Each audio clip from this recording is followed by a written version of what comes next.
কি প্রবলেম হচ্ছে এখন এর? এখন জ্বর হেসরানে আর খাসি। জ্বর, কাশি আর শ্বাস নিতে অসুবিধা হচ্ছে। হ্যাঁ। 1 minute.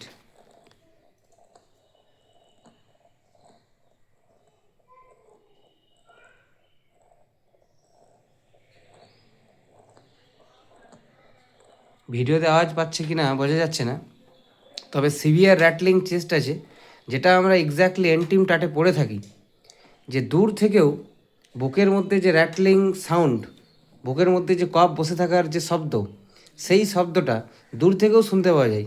This is present in antim টাট। এবং এই পেশেন্টটা একদম ক্লিয়ারলি এন্টিম টাটের একটা পেশেন্ট। Irritability is there, severe rattling chest is there. আর কিছু চায় না এই ক্ষেত্রে। তার সঙ্গে শ্বাসকষ্ট আছে, শ্বাসকষ্ট, বুকে প্রচুর কফ, তার সাথে ইরিটেবিলিটি, এই 3টে লক্ষণ যদি একসঙ্গে ম্যাচ করে যায় তাহলে এন্টিম টাট ইজ অনলি দ্য মেডিসিন। আর এইরকম সিভিয়ার র্যাটলিং চেস্টের ক্ষেত্রে আরও কিছু মেডিসিন আছে, যেমন সেনেগা, ইপিকাক, নেট্রামসাল, ব্রায়নিয়া, ক্যালিবাইক্রোমিকাম। খুব ড্রাই যদি থাকে আমাদের ব্রায়নিয়া, স্পঞ্জিয়া। তো মোস্টলি এই জায়গাতে ইপিকাক, কিছু ক্ষেত্রে আর্সেনিক এবং ন্যাট্রামসাল এবং এন্টিমট্যাট, এই 3-4টে ওষুধ এসে থাকে। আর সেনেগা কিছু কিছু ক্ষেত্রে কিছু বুঝতে না পারা গেলে, তবে এই ক্ষেত্রে খুব ঘড়ঘড় শব্দ বুকের মধ্যে দূর থেকে আওয়াজটা শোনা যাচ্ছে, মনে হচ্ছে বুকের মধ্যে নরেন্দ্রনাথে লেখা আছে, বুকের মধ্যে যেন ঘটি ঘটি কফ জমে থাকে, কিন্তু একটু ওঠাতে পারা পারা যায় না। সেই লক্ষণটা এই পেশেন্টের মধ্যে আছে। খুবই বাচ্চা, কত বয়স, কত এর? 2 বছর 2 মাস। 2 বছর 2 মাস। 1 মাস। এটা কখন থেকে শুরু হলো? রাত্রে 1:30 থেকে। কাল রাত্রি 1:30টা থেকে। আমি আর্সেনিকের সঙ্গে কিছুটা কনফিউজ হয়ে গেছিলাম, আর্সেনিক লিখেও দিয়েছিলাম প্রেসক্রিপশনে, কিন্তু আর্সেনিকটা কেটে আবার আমি এন্টিমট্যাট করলাম। কেন আর্সেনিক করলাম না? কারণ জল তেষ্টা সেরকম কিছু দেখতে পেলাম না, প্রায় জল তেষ্টা নেই বলছে। তখন আমি ইপিকাককে চিন্তা করলাম আবার, যেহেতু বুকের মধ্যে প্রচুর ঘড়ঘড় শব্দ। আচ্ছা, আর্সেনিক কেন চিন্তা করলাম?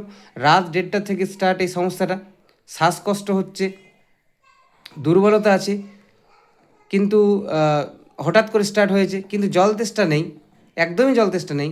এই জন্য আর্সেনিককে সাইডে রাখলাম। তখন ইপিকাক মাথায় এলো, কারণ ইপিকাকে আমরা জানি জল তেষ্টা নেই, বুকের মধ্যে প্রচুর সিভিয়ার র্যাটলিং চেস্ট আওয়াজ বুকের মধ্যে দেখতে পাই। কিন্তু ইপিকাকটা বাদ দিয়ে আবার এন্টিমটাটে এলাম, কারণ ইরিটেবিলিটি আছে, এখন ঘুমিয়ে গেল দুর্বলতার জন্যে, সিভিয়ার চোখই খুলছে না, প্রচুর দুর্বল, প্রচুর দুর্বল হয়ে আছে, তো দুর্বল লাগছে দেখে। তো এই ধরনের উইকনেস, প্রস্টেশন আমরা আর্সেনিকের মধ্যে দেখতে পাই এবং এন্টিমটাটের মধ্যেও প্রস্টেশন দেখতে পাই।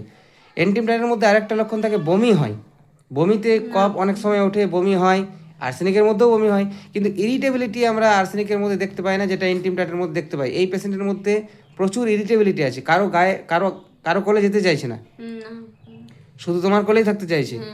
গায়ে হাত দিলে, ওর কাছাকাছি এলে কেউ বিরক্ত হচ্ছে, খুব বিরক্ত হচ্ছে। So this is the irritability of the irritability is present in entimtat, just like this type of irritability is present in entimtat, and here it is a clear case of entimtat. আরেকবার সাউন্ডটা শোনানোর চেষ্টা করব।